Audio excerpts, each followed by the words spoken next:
this doesn't help boxing. It doesn't. It puts boxing in a situation where Jake Paul and Tyron Woodley, he's a joke. He shouldn't be opening his mouth.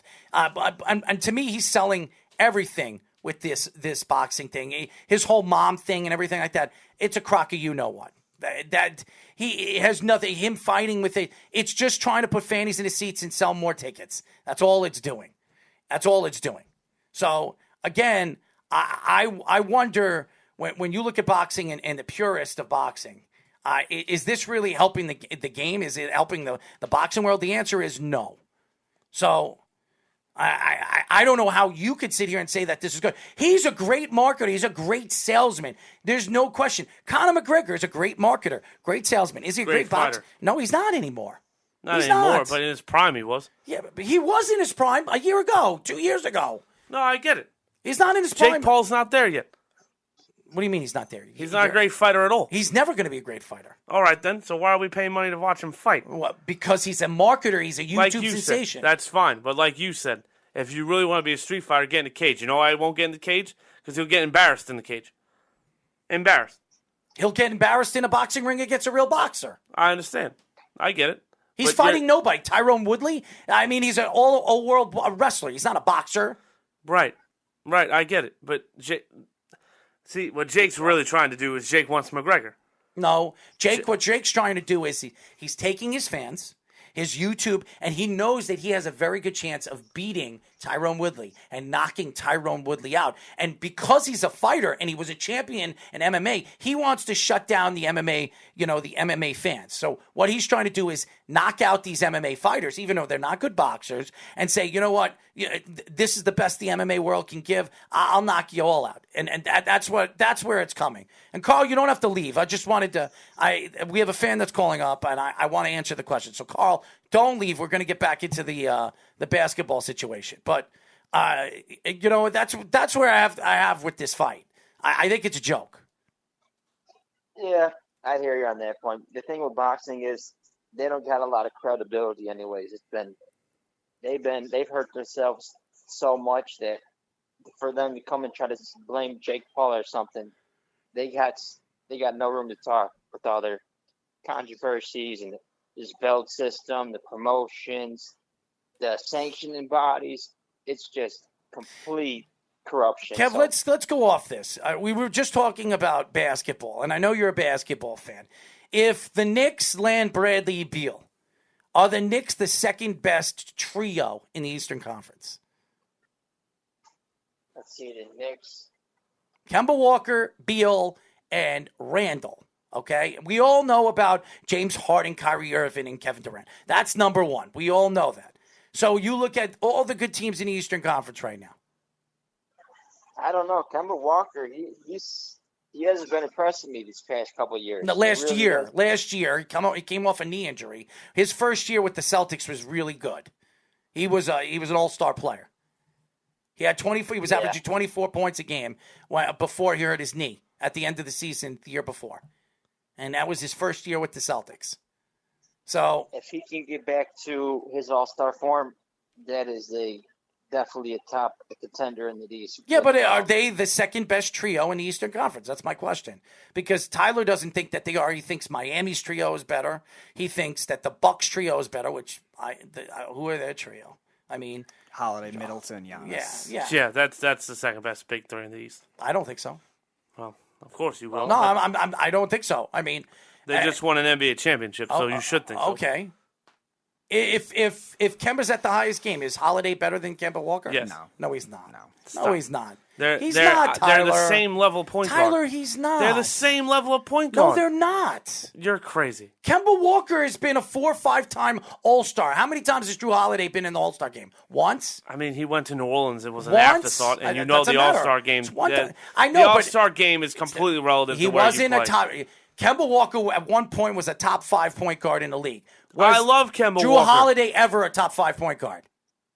Drew Holiday has been a very Was he solid ever top 10 a point top guard, 5 yes. He was point a top guard. 10 point guard his But was he whole a prime. top 5? I would argue Kemba was never top 5. Yes, he was. Yes, he was. The Knicks might not even have a better trio than the Hawks. I mean, you see what Julius they Randle do. did in the playoffs last year. They got one player. The Hawks got one player. John Collins and John Collins is Clint no. Capella would love to have a word with So you. Collins is Right better now, than Randall. no. Trae Young is. Randall. Yeah, Of course Trae Young. he Yes, is. he is. Young. It's one player.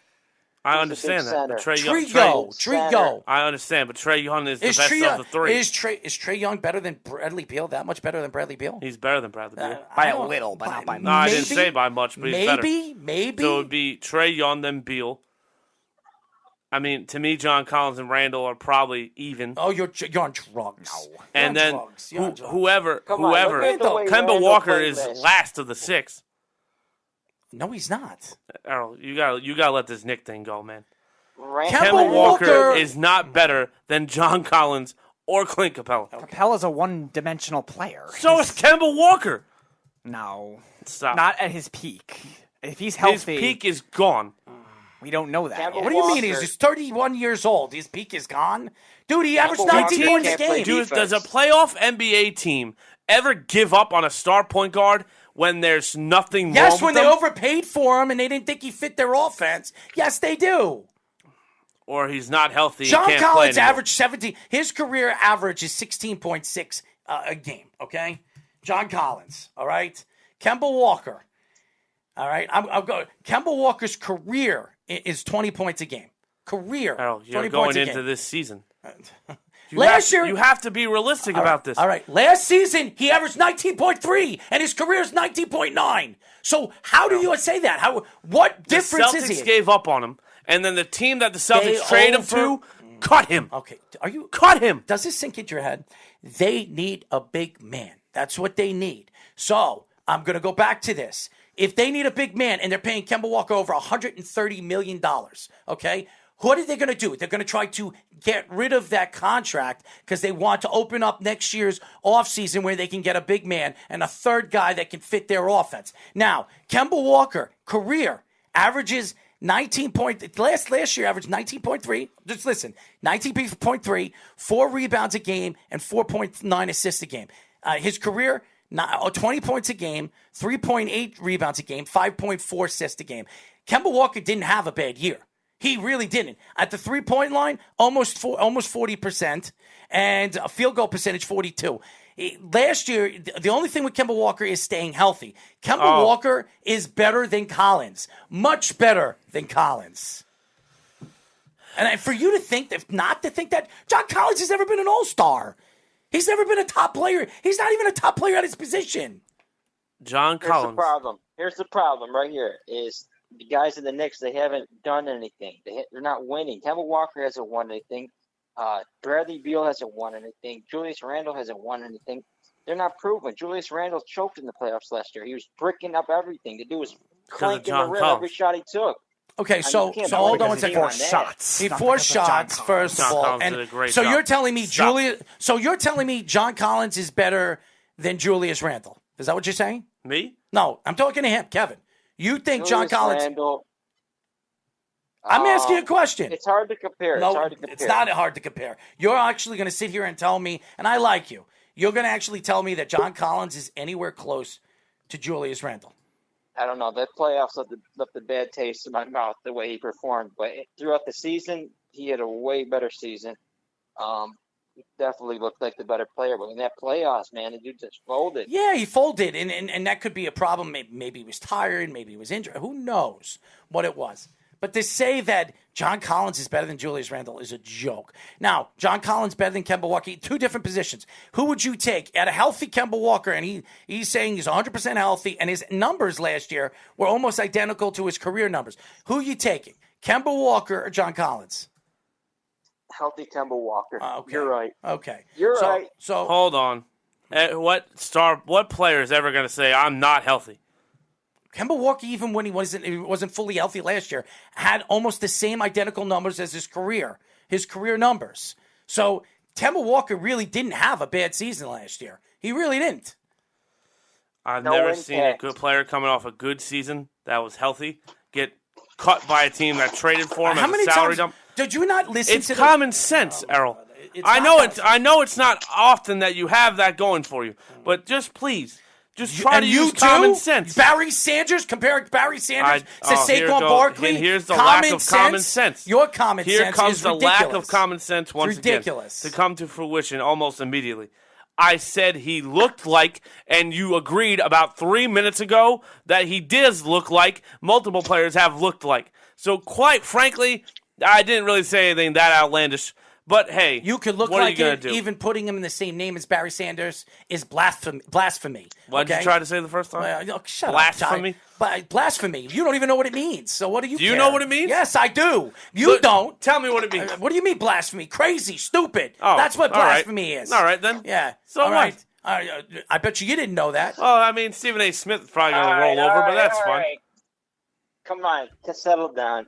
Oh, we are settled Listen. down. I'm trying to get to a point here, and everything that I said.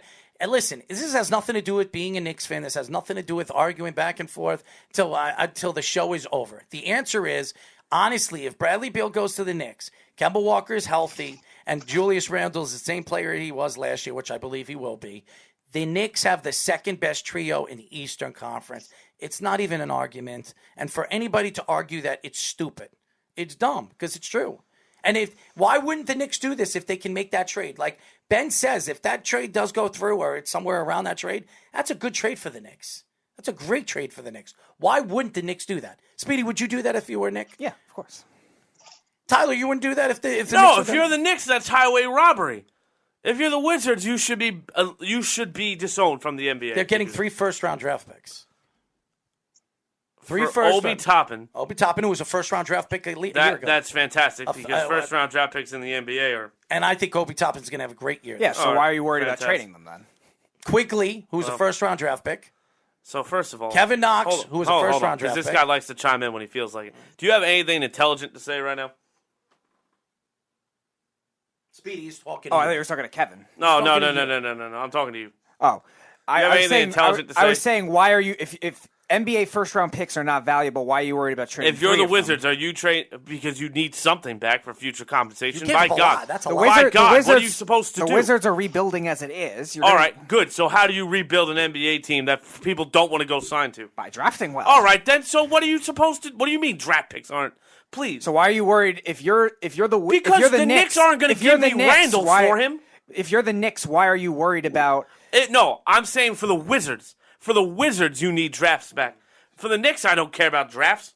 Okay. If I'm the Wizards, draft picks have to be in there. They have to be. You know they're going to be a lottery team. Them 3. I understand. Right. But player-wise, it's a steal. It's highway robbery. Obi Toppin is a first-round pick. We get it. We've never seen a first-round bust before in the NBA. Whoop-de-doo-dah. Kevin Knox is a first-round bust right now. And then there's Quigley.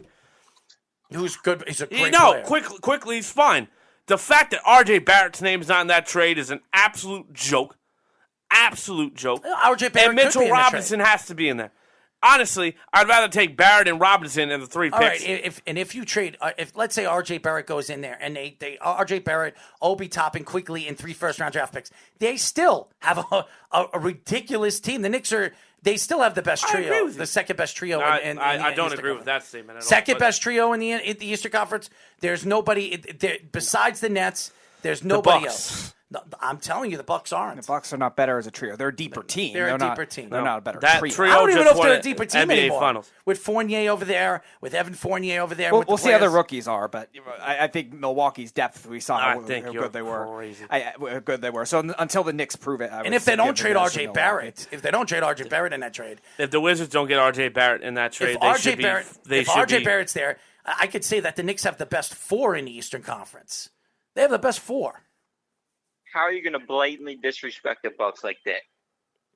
The Bucks don't have the better four team. If the Knicks have RJ Barrett, the Bucks are depth oriented. They're not really that. If the Knicks land, if they get Bradley Beal, come on. If the Knicks have, that's the dumbest thing I've ever heard you say. He's an MVP. What do you mean they're depth oriented?